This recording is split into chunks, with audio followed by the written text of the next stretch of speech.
So, let's see if we can come to the end of this little girl's birth, finally, today. Let's hope, I'm not sure. But anyway, I'm sorry. Everything just, no clothes, none of my clothes fits anymore. Everything looks odd, just like I do. But anyway, as I told you last time, we took a decision about C-section late in the evening, almost about midnight, and then they drove me down to operation theater, and they let me stay awake, which I'm very grateful for. It was emergency C-section, but it didn't feel very rushed, even if it was. There were things I had like to ask about before, and I had some wishes which I had wanted to discuss with them before the C-section, and I thought I would have time to, if it had been a planned C-section. But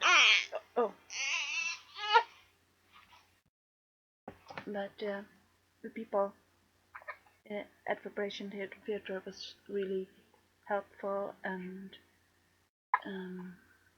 really nice in all the ways we can be. So things felt okay, even if I was very stressed and I was still very upset and I was still crying. I still had a problem to breathe and things like that. So yeah, it was a pretty hard situation, but I think they did the best out of it, and I'm very grateful I had Eva with me, because she had C-sections herself before, and she knew what was going to happen, and she can explain to me, step by step all the way. And I'm really grateful she was there. The doctor was with me also, anesthetic doctor. He was really great, and he helped me a lot too. And I was afraid that we was going to bring Ro to another place or up to the maternity ward, but I would had to be separated from her for hours, because in most places you have to be that after C-section. You can't stay with the baby. But here, when they take her out from her stomach, and she was actually screaming before they had her completely released from her stomach. So she was really, alert from start, and really there, and it felt really good. And sneezy. Anyway, we took her to a room beside the operation theater, but the doors were open, so I could see what we did all the time while we was, putting my body together again. And I never really had to be separated from her. I couldn't have her physically with me. I couldn't touch her when she was there, but it was still really close, and I could call for them if I wanted to, and I could watch them and see them. And Eva was with her all the time, and she also cut the cord. She thought was a really cool thing to do. I guess few people have the opportunity to do that with their friends' child, and it's more special to her. And when we were done, she came back the truth and sat down beside me, so I could watch her and I could touch her cheek and so on while they were stitching me together. I had a second Caesar with my heart while I was there, while I still was in the operation theater. It lasted for about half an hour, and this time the meds didn't work either. I'm grateful for it stopped by itself, but it is a problem, because someday it won't stop by itself and I die simply. So how it is. I really hope I will have operation before that, but never really know, I guess. after that, they moved us to intensive care, and Roo and Eva could be with me all the time, so I didn't have to be separated from her in there, and that felt really good. And when one of the nurses called Charlotte, I recognized her and asked her if she was the one I met when Tella died, and she was.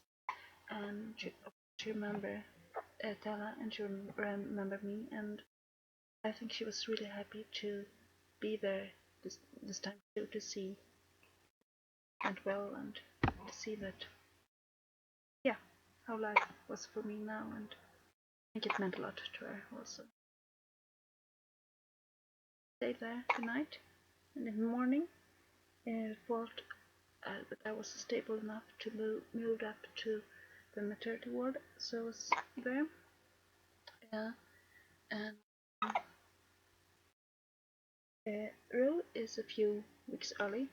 She was born a few weeks early, so she had some problems with the blood sugar levels and with her liver function. She was very yellow in the beginning, and very shaky, and problems, and still had problem to keep her body temperature stable.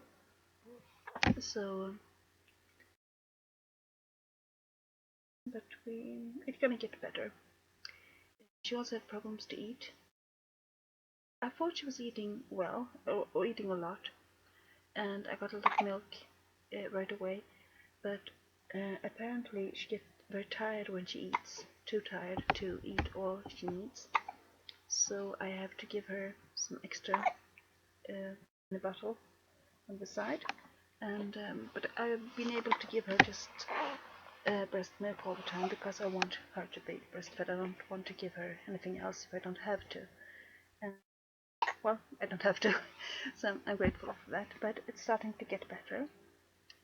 She lost weight in the beginning, but now, when she's almost 3 weeks old, she has reached her birth weight again, so that's good. And I don't need to bottle feed her that much anymore. It seems like she's growing and getting stronger all the time, so that's really great. And we had to stay in the hospital only for 1 week, which is quite a short time when you have a child who's premature. Even if it wasn't much, but still. So that was good. I had some more problems with my heart during my stay in the hospital. We had to call the heart doctors once, and I also fainted once and fell and hit my head pretty bad.